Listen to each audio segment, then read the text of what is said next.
Misteri di Bukit Pontianak. Kisah Pendekar Dayak.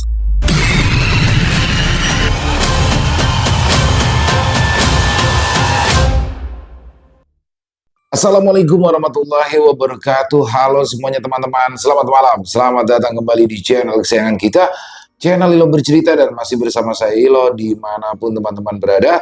Semoga teman-teman selalu dalam keadaan sehat walafiat tanpa kekurangan satu apapun. Amin, amin ya robbal alamin.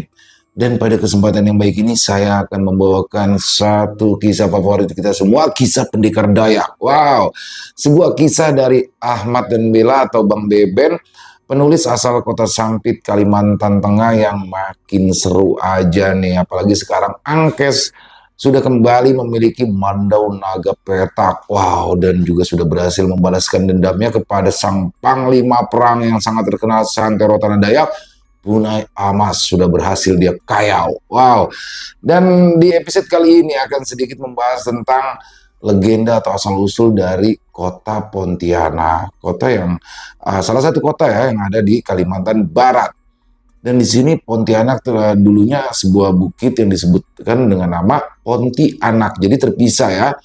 Dan ada asal-usul yang cukup mengerikan nih dari Pontianak sendiri. Dari nama Pontianak apa sih? Nah, ini akan sedikit terjawab nih di dalam episode kali ini. Oke, sebelum kita masuk ke dalam kisahnya, buat teman-teman yang mungkin belum subscribe channel Ilo Bercerita, bisa diklik dulu tombol subscribe-nya. Jangan lupa untuk lonceng notifikasinya juga dinyalakan, agar teman-teman selalu mendapatkan notifikasi dari konten-konten yang akan kami upload selanjutnya.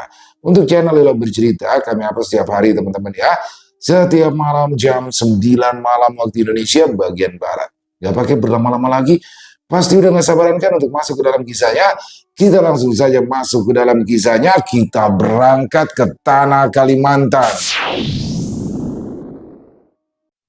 10 orang prajurit mengejar para jipen yang melarikan diri itu.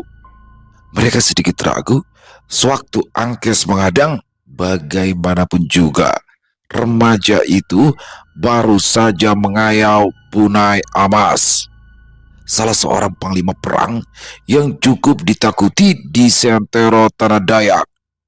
Darah yang menetes di mandaunya belum juga kering, membasahi rimbun pakis dan belukar. Paman Ampong, Anjang, bawa mereka sejauhnya. Aku akan mengulur waktu di sini, seru Angkes. Ia mengamati sekitar, mencari jalan untuk melarikan diri. Melawan 10 orang sekaligus bukanlah perkara mudah. Dia harus memikirkan cara agar lepas dari keroyokan. 3 orang bergerak maju. Angkes mundur selangkah. Dengan tubuh sedikit merunduk, mandaunya berkelebat. Cas! Seorang penyerang tangannya putus menjuntai. Hanya sedikit kulit yang menghubungkan pergelangannya dengan tangan. Angkes berbalik, berlari ke dalam belukar yang lebat. Ia menundukkan badan, bersembunyi di antara semak-semak yang tingginya melebihi kepala orang dewasa. Angkes membiarkan musuh-musuhnya lewat satu persatu persis di depan hidung, mengatur nafas sepelan mungkin. Bunyi-bunyi langkah terburu berderap, mematahkan ranting-ranting belukar. Ketika orang paling belakang lewat, Angkes langsung menyeruak, menebaskan mandaunya ke punggung musuh, lalu kembali menghilang. Para pengejar itu kebingungan, mencari kesana kemari dalam keadaan panik. Kini mereka lebih berhati-hati, menebaskan mandau ke semak belukar yang lebat. 2 orang lagi menjerit, lalu terbunuh secara memalukan. Pada akhirnya, para pengejar itu gentar juga, lalu bergegas kembali ke area pertempuran sebenarnya. Bagaimanapun juga, masih ada sisa-sisa penghuni Long Tiong yang harus mereka habisi. Para jipen itu terus berlari, lalu berjalan saat dirasa tak ada lagi yang mengejar. Mereka kelelahan, saling bantu berjalan. Pelan-pelan mereka melangkah di antara rimbun belukar, di bawah pohon-pohon tinggi menjulang, menerobos rumput ilalang, serta menyeberangi sungai dangkal. Walau badan terasa remuk, para pelarian itu tak sanggup menyembunyikan kegembiraan setelah bertahun-tahun menjadi budak. Akhirnya, mereka merasakan udara kebebasan. Mereka tersenyum bahagia, seolah beban di pundak telah lepas semuanya. Namun, kebahagiaan itu tentu saja harus cepat-cepat dipadamkan. Setelah menghancurkan rumah-rumah panjang di Long Tiong, para penyerbu tentu saja takkan melepaskan kesempatan berburu kepala para budak yang melarikan diri. Kita tidak boleh lengah sebelum mencapai Bukit Pontianak. Di bukit itulah kita baru benar-benar aman, Angkes mengingatkan. Di belakang, Long Tiong telah luluh lantak. Kepulan asap hitam membumbung tinggi di udara. Mayat-mayat bergelimpangan, darah menggenang seperti sungai tertahan. Jipen-jipen itu terus berjalan tanpa melepaskan kewaspadaan hingga malam menjelang. Mereka tidur di mana saja tanpa api agar keberadaan mereka tidak diketahui musuh. Maka dari itu, mereka membuat perlindungan seadanya dari ranting dan dedaunan supaya bisa menahan dingin. Untuk mengganjal perut, mereka memakan dedaunan, buah-buahan liar, dan hewan apa saja yang bisa ditangkap. Sedangkan untuk melepas dahaga bukanlah perkara sulit. Banyak akar bakah menggantung yang jika dipotong akan meneteskan air segar. Usaha melarikan diri itu telah memasuki malam kedua. Tinggal 1 hari lagi berjalan untuk mencapai Bukit Pontianak. Orang-orang itu kembali membuat tempat perlindungan, sementara Angkes mengambil sebongkah batu lalu melemparkan ke sebatang cabang pohon. Lemparan itu begitu keras hingga seekor monyet berukuran cukup besar terjatuh. Monyet itu dengan segera dikuliti, dipanggang di atas nyala api, kemudian disantap bersama-sama dengan rakus. Malam kian larut, kabut tipis berarak dan hewan-hewan malam bersautan. 2 orang anak-anak serta 5 orang awal remaja tidur telap. Mereka meringkuk seperti udang, berbantalkan telapak tangan, sementara Hanjak lebih memilih tidur di atas pohon. Duduk di samping sisa api pembakaran, Angkes merenung. Ia menatap getir anak-anak serta remaja yang mendengkur di hadapannya. Wajah bocah-bocah itu terlihat pucat, sepucat bulan di atas kepala mereka. Ia terkenang adiknya, Kumang, yang saat ini entah berada di mana. Salah satu di antara mereka adalah teman bermain adiknya.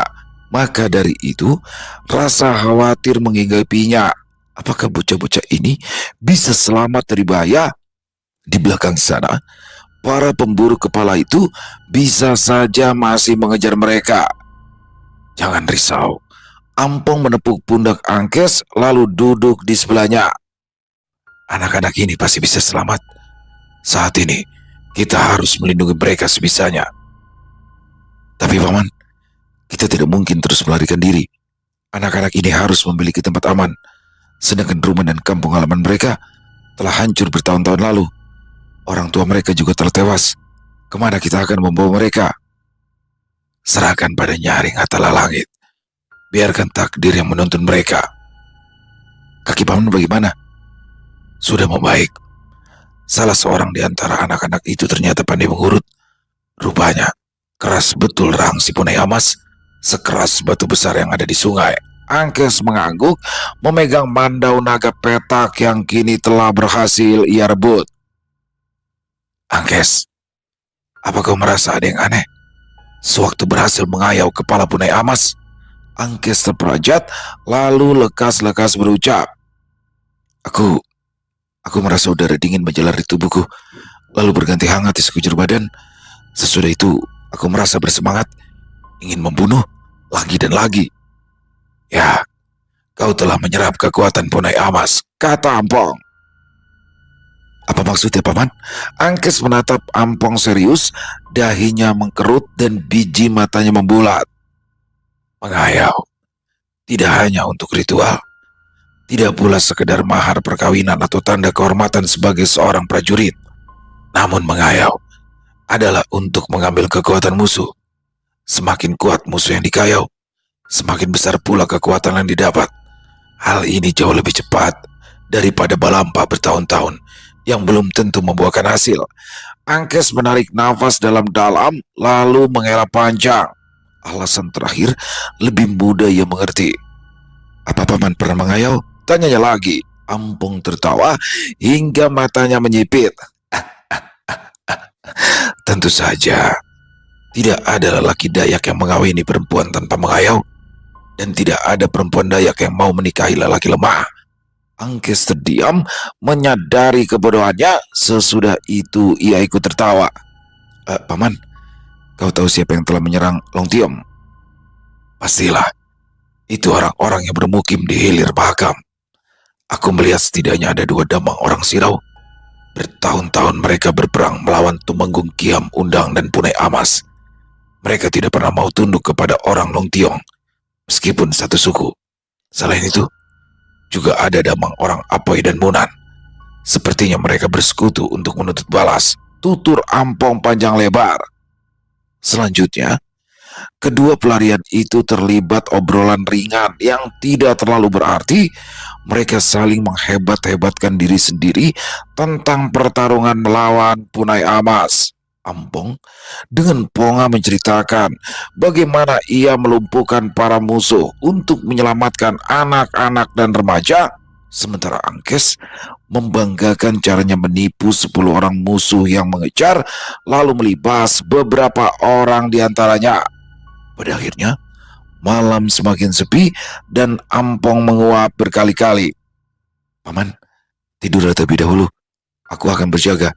Nanti biar Hanjak yang menggantikan bila aku sudah mengantuk. Lewat tengah hari, para jipen yang kabur itu sudah berdiri di dataran tinggi. Jauh di depan, Bukit Pontianak yang berselimut awan tampak gagah menjulang. Perjalanan mereka hari itu sudah lebih dari separuh dan dipastikan kaki Bukit Pontianak akan dicapai sebelum senja datang. Mereka hanya perlu menuruni lereng yang tidak terlalu curam di depan, lalu berjalan menyeberangi lembah yang penuh hutan belantara membentang. Angkes, kau yakin? Kudengar di tempat itu ada makhluk mengerikan. Bahkan Punai Amas pun tak berani menginjakan kakinya di sana. Tanya Ampong. Angkes mengangguk pelan. Tidak ada pilihan, Paman. Kita hanya perlu bermalam selama 1 malam di situ. Sesudah itu, kita akan benar-benar bebas. Orang-orang itu seketika menoleh ke arah belakang.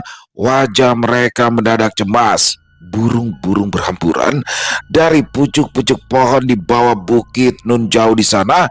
Hewan-hewan pun gaduh, serta kawanan monyet tak berhenti bersuara lantang. Sial, ternyata mereka benar-benar memang memburu kita. Dilihat dari burung-burung yang berterbangan, jumlah mereka sangat banyak. Ayo, kita harus segera pergi dari sini, seru Ampong lalu menggendong seorang anak di punggungnya. Sementara seorang lagi sudah berada di punggung Angkes. Sekuat tenaga mereka berlari, tapi para pengejar itu seakan jauh lebih cepat, dikurung dan dirantai bertahun-tahun, membuat para anak-anak dan remaja dalam rombongan itu tidak bisa berlari terlalu cepat. 2 gadis kecil yang berada di punggung Angkes dan Ampong mulai terisak, sementara lainnya tak bisa menyembunyikan kecemasan. Di belakang, terdengar suara gemuruh langkah-langkah kaki disertai teriakan-teriakan ganjil yang menciutkan nyali. Angkes sedikit lega sewaktu mereka akhirnya tiba di kaki Bukit Pontianak. Selagi mengatur nafas, pekikan demi pekikan khas para pemburu kepala terdengar semakin lantang. Paman, aku akan menghadang mereka. Bawalah mereka ke atas secepat mungkin. Aku akan menyusul kalian. Aku akan membantu Angkes, Paman. Paman duluan saja, timpal Hanjak. Ampong awalnya sempat ragu. Bagaimanapun juga, seorang pendekar paling sakti pun akan habis melawan 50 orang prajurit yang terbiasa berperang. Namun, setelah mendengar rencana Angkes dan Hanjak dalam menghadapi lawan, lelaki itu akhirnya setuju. Paman, Kami tidak akan melawan mereka sekaligus. Kami hanya akan membunuh 1-2 orang saja, lalu menyesatkan mereka di hutan ini, ungkap Angkes. Baiklah. Sebaiknya kalian hati-hati. Jangan sekali-sekali menyepelekan lawan. Aku akan memberi tanda di tanah dan batang pohon. Ikuti saja sejak itu. Ampong terburu-buru menggiring para jipen melanjutkan pendakian. Hanjak mengikat tangkai tombak, menyelempangkan di punggung, lalu memanjat sebatang pohon dengan lincah seperti monyet. Dengan mandu terhunus, Angkes merapatkan badan di balik sebatang pohon besar. Matanya yang tajam memperhatikan dengan seksama para pengejar yang tampaknya sedang berdebat dengan panas di bawah situ. Sekejap ia memejam mata, memusatkan pikiran hingga kupingnya menajam. Sayup-sayup, ia mulai mendengar gemerisik daun tertiup angin, dengung suara lalat, kepakan sayap burung pipit, lalu orang-orang berdebat dengan suara lantang. Angkes menggenggam mandaunya semakin erat karena sebentar lagi akan ada pertumpahan darah. Angkes terus berkonsentrasi, mencuri dengar perdebatan pimpinan para prajurit yang mengejar mereka. Persekutuan kita hanya sebatas mengalahkan Tumenggung Kiam Undang dan juga Punai Awas, bukan mencari mati di Bukit Pontianak, ujar seorang panglima suku perang Sirau. Wajahnya garang, matanya tajam, anting-anting yang menjuntai di telinganya yang panjang bergemerincing lantaran kepalanya bergoyang. Para jipen itu telah membunuh 3 orang dari sukuku. Karena itu aku harus mendapatkan 3 kepala mereka sebagai ganti, sahut si lawan bicara. Lelaki itu memiliki telinga yang normal, namun raja bergaris 3 di leher menandakan ia dari suku Apoy. Dia menoleh, menatap seorang panglima perang lainnya, seorang pimpinan suku Munan. Menindik hidung dengan rautan tulang manusia adalah ciri khas mereka. Kesepakatan kita hanyalah berperang melawan orang-orang di Longtiong, bukan melawan Pontianak. Apa kau tak tahu betapa mengerikannya makhluk itu? Panglima perang suku Apoy terlihat geram. Pengecut, Pontianak hanyalah karangan orang tua untuk menakut-nakuti anak. Tidak lebih dari tutur pengantar tidur, sambungnya berapi-api. Kawan, tidak ada pilihan lain. Kau harus merelakan kematian saudara-saudaramu. Sudah resiko bagi orang yang pergi berperang. Pontianak bukanlah lawan yang bisa dikalahkan. Tidak perlu menambah kematian lagi. Tambah si telinga panjang, ia bersikukuh agar mereka tak perlu berburu di Bukit Pontianak. Punai Amas saja tak berani menginjakan kaki di bukit itu. Para jipen itu, mereka takkan bertahan lebih dari semalam di tempat terkutuk ini. Tambah panglima perang suku Munan, dia melembutkan nada bicara, lalu menepuk pundak kawannya. Ia berusaha meyakinkan agar orang-orang Apoy membatalkan niat mereka untuk berburu kepala di Bukit Pontianak. Namun panglima perang suku Apoy yang terluka harga dirinya tentu saja bersikeras. Dikalahkan oleh prajurit musuh, ia masih bisa memakluminya, akan tetapi ia tidak terima jika prajuritnya dibunuh oleh sekawanan budak. Baiklah, jika kalian tidak bersedia, biarkan aku dan orang-orangku yang menghukum para budak itu. Jika dalam tempo 7 hari kami tidak kembali ke rumah panjang kami, artinya kami telah mati. Kabarkan pada orang-orangku di sana. Karena perdebatan itu berakhir buntu, panglima perang dari suku Sirau dan Munan pamit undur diri, membawa serta semua prajurit mereka. Kini tersisa 15 prajurit suku Apoy yang tak mengenal takut. Mereka melangkah tanpa ragu, menjejaki tanah miring yang ditumbuhi rumput. Angkes bersiap memberikan serangan kejutan, membunuh lawan satu persatu lalu menghilang. Taktik yang sama ia gunakan tempo hari. Suatu keberuntungan, panglima perang musuh berjalan paling belakang. Menurut perhitungannya, pertarungan hari itu akan berlangsung cepat. Setelah pimpinan mereka tewas, maka sisa prajurit akan terbirit melarikan diri.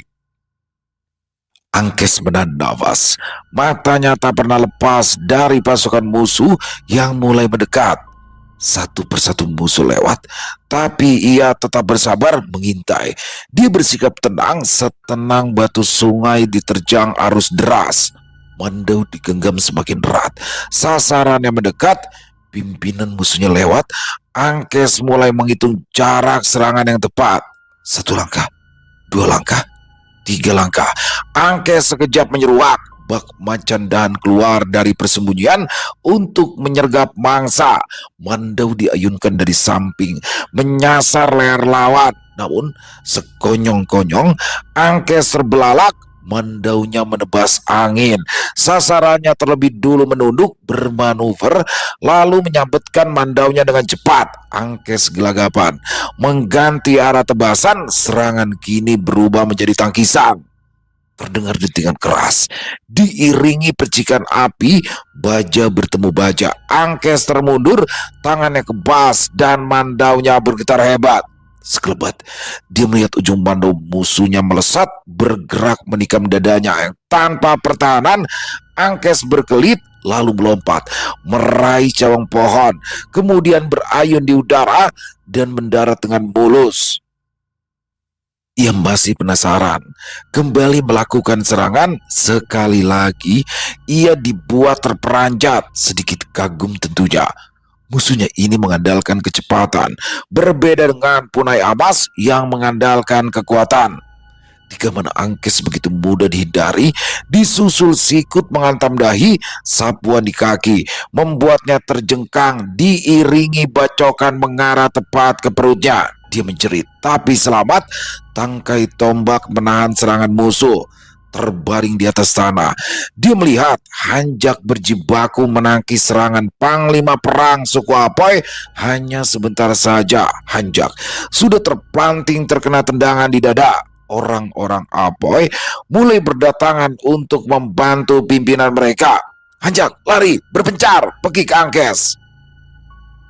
Angkes berlari ke atas bukit, memotong sebatang pohon kecil, kemudian melemparkannya kepada segerombolan musuh yang mengejar. Beberapa musuh terjungkal, beberapa berhasil menghindar, namun orang-orang itu takkan melepaskan Angkes begitu saja. Jika tertangkap, remaja itu akan dibunuh dengan brutal sebagai pembayaran hutang nyawa.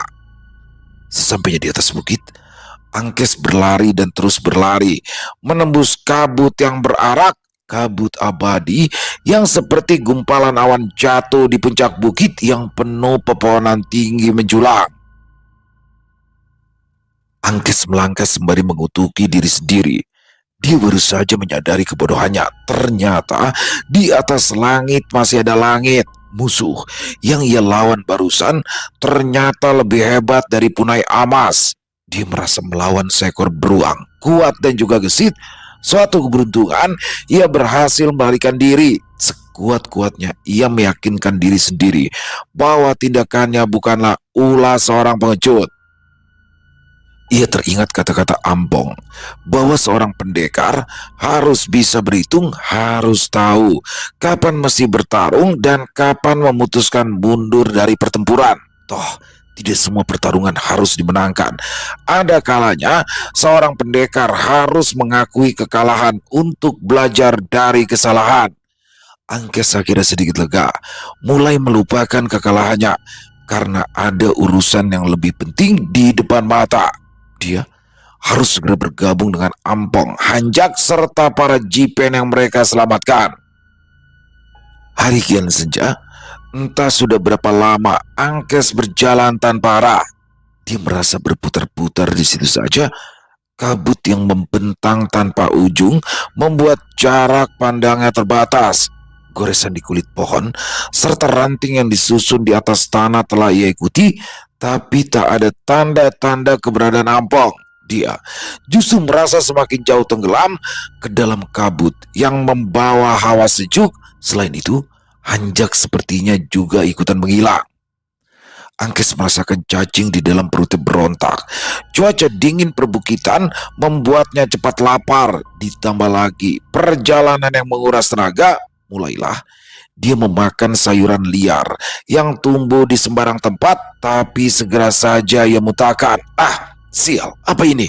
Angkis meludah, memuntahkan daun dari mulutnya. Ia meludah berkali-kali hingga isi mulutnya benar-benar habis. Lumatan daun bercampur ludah berserakan di atas tanah. Remaja itu memaki sejadinya. Mulutnya melontarkan sumpah serapah seakan tak ada habisnya. Jelas saja ia perang. Ia kenal betul dedaunan itu adalah tumbuhan yang biasa ia makan. Kerap dijadikan sayur atau dimakan mentah. Namun tak kenapa, lidahnya mengecap pahit, kecut, asam, dan pedas menjadi satu. Angkes yang tak mau mati kelaparan kemudian menyibak sekumpulan daun besar yang menjulang dari dalam tanah. Ia mencari buah lembah. Hanya sekejap saja, buah-buah ranum kebiruan sudah terlihat bergerombol dan menggiurkan. Tanpa pikir panjang, Angkes meraup semuanya dan memasukkan ke dalam mulut. Lagi-lagi ia memaki. Buah-buahan hutan itu rasanya lebih mirip seperti segerombolan semut yang masuk ke mulut ketimbang manis yang menyegarkan. Mati mulu, tidak ada daun atau buah yang bisa dimakan. Pekiknya. Angkes lekas ganti sasaran. Dia mencari burung, kadal, tupai, atau monyet untuk dimakan. Akan tetapi upayanya tetap sia-sia. Kabut yang membentang menyulitkan pandangannya. Dia menajamkan kuping, memelankan nafas, dan berkonsentrasi penuh. Namun setelah beberapa waktu berlalu, masih saja percuma. Dia akhirnya menyadari, sejak terperangkap ke dalam kabut, tidak ada satupun suara hewan atau serangga yang terdengar. Hanya ada semilir angin menggoyang dedaunan. Angkes seketika menangkap keganjilan. Buah dan sayur liar tak bisa dimakan, hewan-hewan lenyap, hutan di atas bukit itu seolah mengutuk segala sesuatu yang hidup. Rupanya, gangkeran hutan ini bukan omong kosong belaka. Aku harus segera keluar dari kabut sialan ini, gumamnya. Angkes memanjat sebatang pohon, gesit seperti monyet. Setelah dirasa cukup tinggi, ia duduk di atas cabang seukuran paha orang dewasa. Ia mengedar pandang, menatap ke kiri dan kanan. Sejauh mata memandang, hanya ada batang-batang pohon yang seperti menyembul di balik awan. Kabut ini terlalu luas, tidak tampak kemana ujungnya. Ia berganti cabang, mencari yang lebih besar agar bisa duduk dengan nyaman. Ia bersandar pada batang utama, duduk dengan tangan bertangkup. Angkes menutup mata, memusatkan pikiran. Ia mulai balampah untuk mengetahui apa yang tersembunyi di bukit ini. Angkes duduk diam. Semilir angin menampar wajahnya yang berkeringat. Kupingnya berdenyut mencari jejak-jejak suara ampong dan anjak. Hening. Hanya terdengar gemerisik dedaunan dan ranting-ranting pohon yang bergoyang ditiup angin. Angkes berusaha fokus, menajamkan telinga.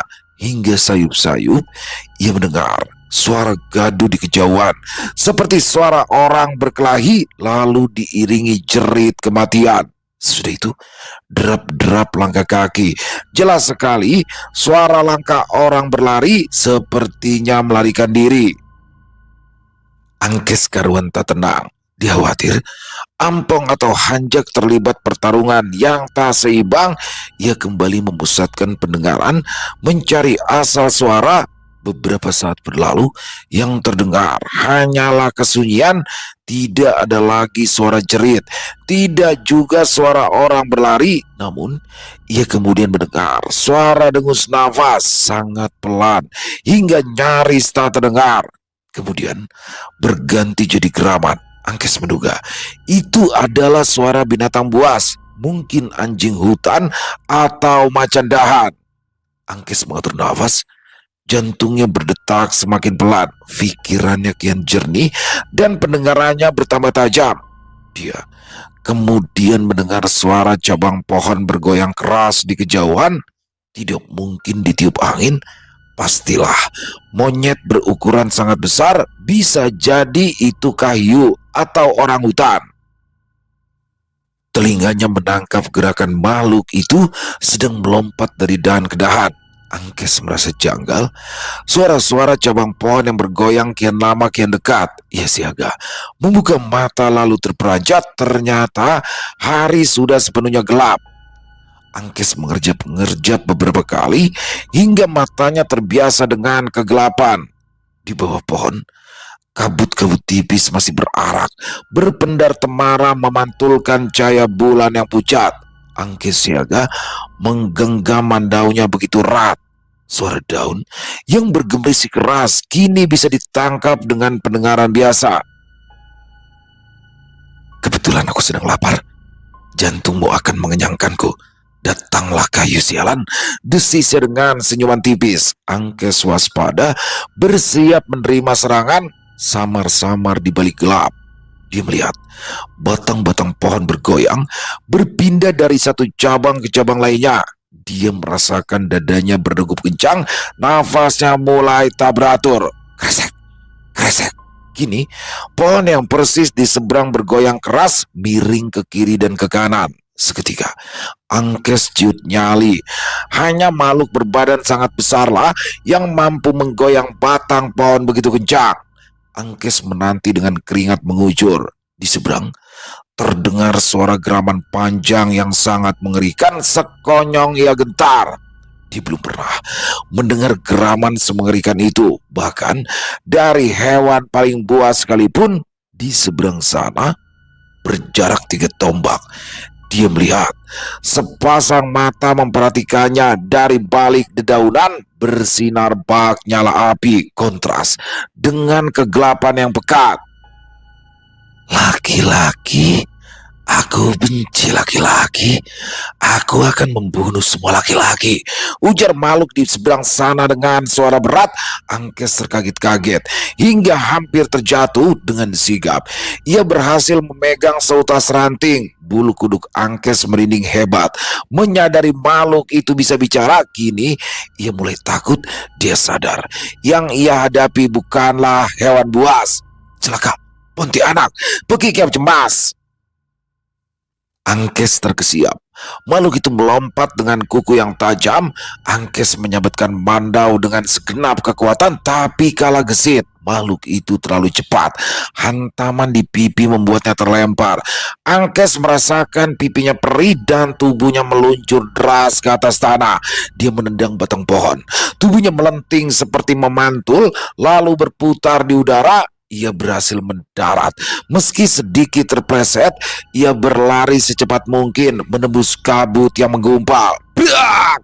Angkes terdiam, menghentikan langkah. Dia tahu makhluk itu menghadangnya, mengintainya di kegelapan, bersembunyi di balik kabut dan rimbun pepohonan. Tapi di mana? Kabut serta malam yang gelap menyulitkan penglihatannya. Jarak pandangnya terbatas, kurang dari setengah tombak.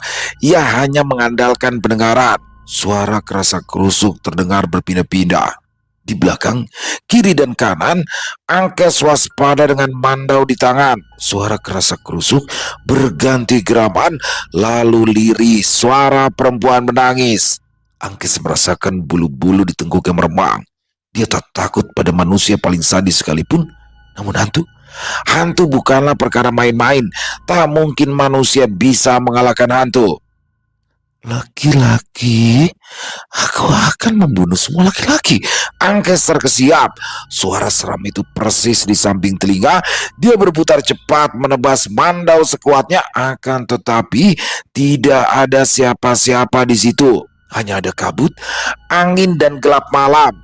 Kini dia mendengar suara cekikikan yang melengking dan menggema, karuan bulu kuduk yang merinding. Angkes merasakan darahnya berdesir dan jantungnya berdegup tak teratur. Hantu sialan, keluar kau! Hardiknya sedikit putus asa. Angkes merasakan terpaan angin begitu keras di atas kepala, seolah jatuh dari langit. Angkes menengadah, lalu bergidik ngeri. Sosok berwajah seram meluncur deras dengan kuku teramat panjang. Dicekam ketakutan. Dia membeku sekujur badan. Kakinya sama sekali tak bisa digerakkan. Di tengah rasa putus asa, Angkes mengayunkan mandaunya ke atas. Terjadi benturan yang sangat kuat. Sosok Pontianak itu terbental. Angkes kembali menguasai badannya. Secepatnya ia berlari di belakang.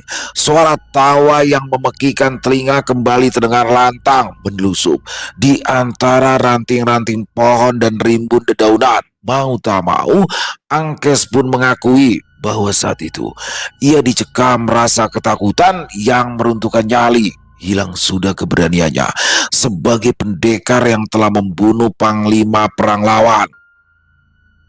Angkes beberapa kali terjungkal, lalu kembali berlari. Setelah merasa cukup aman, dia akhirnya memutuskan berjalan. Angkes tak mengira bisa bertemu hantu, bertemu Pontianak. Bisa saja setelah ini ia akan mengalami mimpi buruk. Sosok yang ia lihat tadi benar-benar menyeramkan. Wajahnya pucat penuh dendam, rusak seperti daging direbus. Makhluk itu tidak hanya seram, tetapi buas. Ukuran tubuhnya 2 kali lebih tinggi dari orang dewasa. Kekuatannya bukan main-main. Celakanya, sosok itu tidak hanya menakut-nakuti, tapi berniat membunuh. Angkes merinding sendiri mengingat pertemuan barusan. Jika saja tidak menggenggam mandau naga petak, bisa jadi Angkes meregang nyawa. Pantas saja Punai Amas dan pasukannya tak pernah menginjakan kaki di bukit ini. Kini ia menyadari kebodohannya.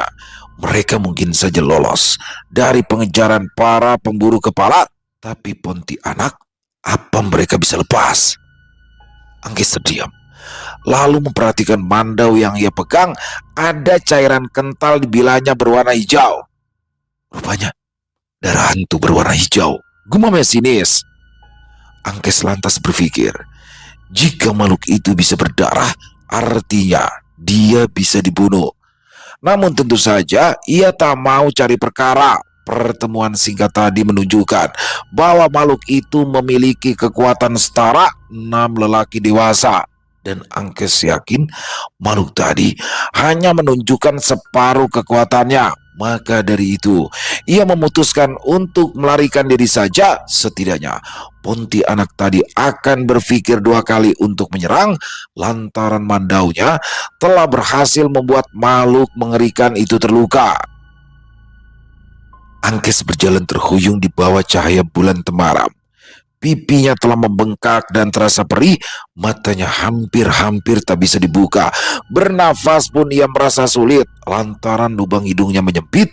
Maka dari itu, ia membuka-buka mulut demi memompa udara. Persis ikan banta kelaparan saat kemarau. Selain itu, badannya juga mulai demam. Sial, cakar makhluk itu berbisa. Desisnya sedikit meringis. Angkes sekuat tenaga mempertahankan kesadaran. Melangkah tanpa tujuan, kondisi tubuhnya kian melemah dan langkahnya tertatih. Ia muntah berkali-kali dan pandangannya berputar-putar.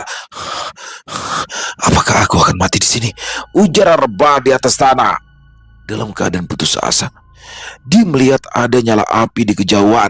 Ada 6 nyala api bergerak cepat di dalam kabut. Angkes lekas bersembunyi, merunduk, dan tak bergerak di balik rimbun belukar hingga badannya benar-benar tak terlihat.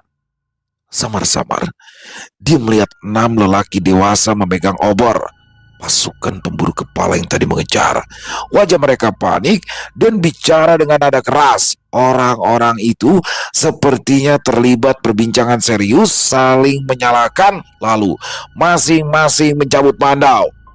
Seorang laki-laki berusia sekitar 30 tahunan terlihat penuh amarah, membentak-bentak dengan mata melotot. Gara-gara ulahmu, saudara-saudara kita banyak yang tewas sia-sia di bukit ini. Aku tak peduli, kau seorang panglima perang, kau harus membayar kematian mereka. Hei, kurang ajar kau, terimalah kematianmu.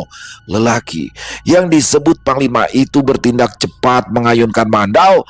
Lawannya belum sempat berkedip, sudah ambruk ke tanah dengan luka menganga di perut. Ususnya berebutan keluar, darah mengalir seperti pancuran air. Lelaki malang itu bergerak-gerak pelan, lalu diam seperti batu. Siapa lagi yang berani mencoba mandauku? Tantangnya. Lelaki lain gentar, wajah mereka pucat. Seseorang yang paling tua akhirnya buka suara. Panglima, sudahlah. Sudah cukup kematian orang-orang kita. Kita harus cepat keluar dari bukit terkutuk ini. Hei, apa kau tak lihat? Sedari tadi kita hanya berputar-putar. Kita harus beristirahat untuk menunggu pagi. Semua orang sudah lelah dan terlalu mudah naik darah. Sungguh tak kesal. Sepertinya perdebatan malam itu telah menemukan kesepakatan melalui jalan darah. Orang-orang itu kembali memasukkan mandau ke kumpang, lalu melemparkan mayat lelaki malang tadi. Angkes menahan nafas. Mayat itu terbanting hanya beberapa jengkal di samping. Suatu keberuntungan, orang-orang itu telah kembali mengitari pemimpin mereka, kemudian duduk di bawah sebatang pohon besar. Angkes terbangun karena mendengar suara berisik. Bergegas ia menyibak belukar, lalu bergidik ngeri. Dua mayat tergeletak dengan kondisi tubuh hancur seperti dicincang. Potongan tubuhnya berserakan, sebagian menggantung di atas pohon. Pimpinan perang musuh mengibas-ngibas obor di tangan kiri, mandau di tangan kanan menebas dengan ceroboh. Dia berteriak-teriak dengan cara yang aneh. Jelas sekali ia ketakutan. Di pucuk-pucuk pohon, suara tawa melengking bergema tanpa henti, benar-benar menciutkan nyali. Sekejap berlalu, panglima perang itu terlempar membentur pohon, lalu hempas sangat keras ke atas tanah. Obor di tangannya terlepas, membakar belukar yang kering. Api segera menyala-nyala. Malam yang gelap telah berubah menjadi kemerahan, terang benderang. Prajurit yang tersisa terbirit melarikan diri, berhamburan ke sana kemari, lalu menghilang di telan kabut. Angkes mematung, berharap persembunyiannya tidak diketahui. Di balik nyala api, ia akhirnya bisa melihat jelas wujud makhluk itu. Sosok perempuan telanjang berjalan membelakangi. Kukunya yang tajam merobek tanah dan dedaunan kering. Rambutnya panjang terurai hingga melebihi mata kaki, bergesekan dengan tanah hingga menimbulkan suara-suara ganjil. Kulitnya keriput menggelampir seperti seorang nenek berusia ratusan tahun. Angkes memencet hidung. Pontianak itu mengeluarkan aroma lembab tanah dan bau busuk menyengat. Jelas sekali di depan mata. Dia menyaksikan makhluk itu bertingkah luar biasa bengis. Angkes sampai memalingkan muka sewaktu sosok itu merobek dada panglima perang para pengayau. Kukunya yang tajam seperti pisau bersimbah darah. Lelaki malang itu menjerit dengan mata melotot, sementara mulutnya mengeluarkan liur. Dadanya terbelah perlahan, darah segar mengalir tiada habis. Dia kejang-kejang beberapa saat, rintinya semakin lirih. Pada akhirnya, ia meregang nyawa sewaktu tulang dadanya putus satu persatu. Angkes membekap mulut demi menahan muntah. Makhluk itu merogoh lubang di dada musuh, menarik jantungnya dengan beringas. Darah menciprat kemana-mana. Selanjutnya terjadi kengerian yang tak pernah ia bayangkan. Sosok Pontianak itu mulai mengunyah jantung itu teramat rakus. Mulutnya tak henti mengeluarkan gumaman yang samar. Tiba-tiba makhluk itu menoleh, menata persis ke tempat Angkes bersembunyi.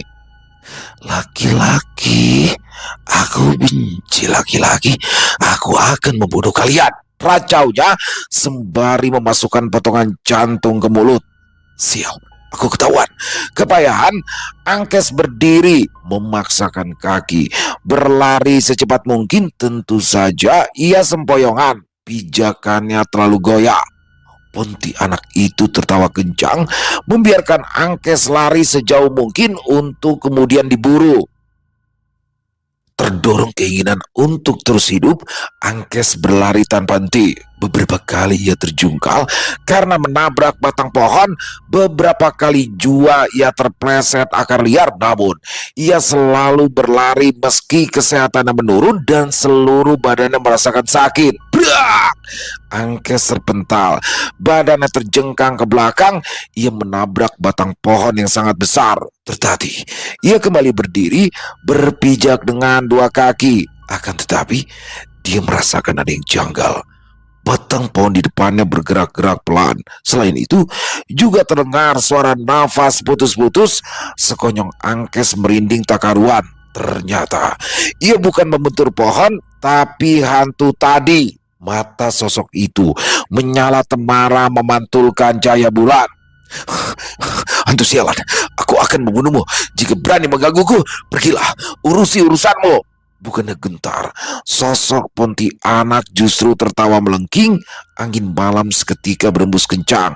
Daun-daun berguguran, pepohonan bergoyang kencang. Angkes yang tak ada pilihan, karuan menyerang. Akan tetapi, semakin ia bergerak, semakin ia merasa tubuhnya melemah. Racun yang ada di darahnya justru mengalir semakin deras menuju jantung. Angkes tersungkur tanpa mengenai sasaran. Pontianak itu bersikap tenang, memandang Angkes yang terkapar tak berdaya di hadapannya. Tiba-tiba saja, brak! Pontianak itu terlempar, berguling-guling di atas tanah. Dia menggeram, lalu melolong panjang. Amarahnya meledak tapi tak berkutik. Dia menjerit seperti orang gila. Perutnya berlubang. Pontianak itu mencakar-cakar tanah dengan mata menyala-nyala. Sialan, beraninya kau ikut campur, pekiknya. Dia melompat ke sebatang pohon besar, lalu merayap ke atas, kemudian meloncat dan menghilang di balik kegelapan malam. Angkes hanya bisa pasrah sewaktu merasakan hangat sekaligus basah di leher, seperti ada yang menggigitnya dengan lembut. Sejurus kemudian, tubuhnya terangkat, lalu mendarat di atas benda yang keras. Kijang putih, terima kasih, desisnya. Angkes merasakan tubuhnya terentak-entak di atas punggung hewan langka itu.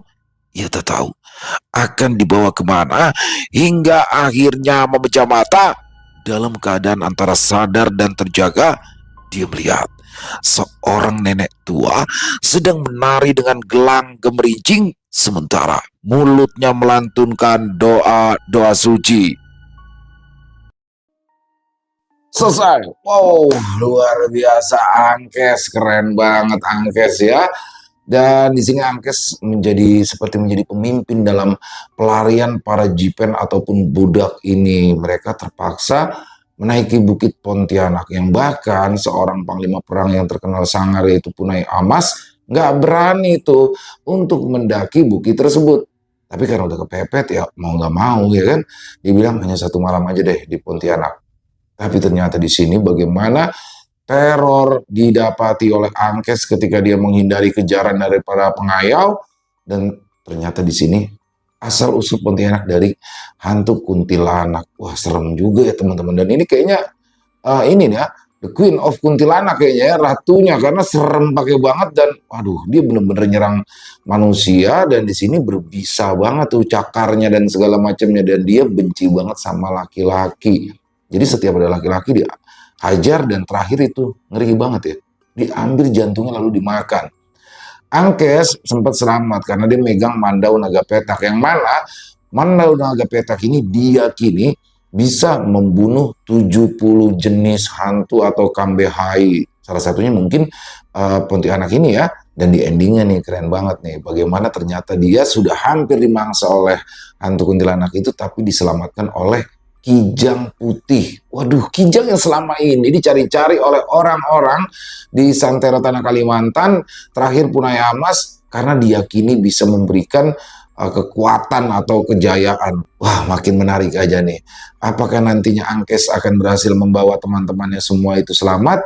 Dan ataukah dia bisa kembali bertemu lagi dengan Hanjak dan Paman Ampong? Pastinya teman-teman jangan sampai ketinggalan untuk episode selanjutnya. Bang Beben keren, pakai banget kisahnya, menyeramkan, horor, dan juga yang pastinya banyak ilmu pengetahuan baru nih yang saya dapat dari kisah ini, luar biasa. Bang Beben, terima kasih atas kisahnya, ditunggu lagi untuk kisah-kisah selanjutnya. Dan buat teman-teman semoga terhibur ya dengan kisah barusan. Buat yang suka dengan videonya bisa diklik tombol like-nya, tombol jempolnya, tombol hype-nya juga jangan lupa diklik ya biar viral nih video ini. Dan boleh dong minta dibantu ya, ditolong di-share link videonya ini ke teman-teman yang lain agar juga ikut merasa terhibur. Buat yang punya komentar lain, buat yang punya pendapat lain tentang kisah barusan bisa menuliskannya di dalam kolom komentar ataupun hanya sekedar saling menyapa silakan.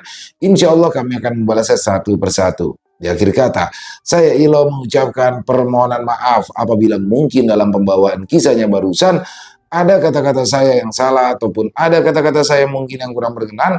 Saya mohon dibukakan pintu maaf yang seluas-luasnya. Sampai berjumpa lagi di konten-konten kami selanjutnya yang pasti tidak kalah serunya, yang pasti tidak kalah horornya. Masih bersama saya Ilo di channel Ilo Bercerita. Salam sehat sukses selalu untuk kita semua. Wassalamualaikum warahmatullahi wabarakatuh.